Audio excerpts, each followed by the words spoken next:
যদি শেষ বছরে ইতিকাফ করে, আমার রাসূল বলেন দু জাহানের বাদশা সরকারে মওজুদা হুজুরপুর নূর সাল্লাল্লাহু আলাইহি ওয়াসাল্লাম বলেন, আজ থেকে 1000 বছর আগে তিনি চমৎকার একটি ঘোষণা দিয়েছেন, আমার কোন উম্মত যদি একমাত্র আল্লাহর সত্য শুধু না আমি রাসূলুল্লাহর তরিকায় ইতিকাফের শেষ 10 দিন বসবে।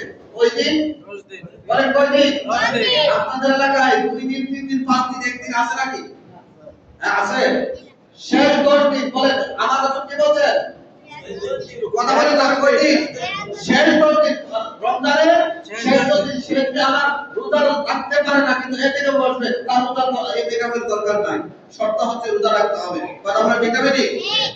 আমার রাসূল বলেন, কোন ব্যক্তি যদি রমজানের শেষ 10 দিন এদিকে বসে রোজা রাখা অবস্থায় সুন্নত তরিকা আমি রাসূলুল্লাহর তরিকায়, আল্লাহ পাক তাকে হাজ্জাতাইনে উমরাতাইনে অর্থাৎ দুটি বড় হজের সওয়াব, দুটি উমরা হজের সওয়াব আল্লাহ পাক তার আমলনামায় দান করবে। সুবহানাল্লাহ। আর বড় করে সুবহানাল্লাহ।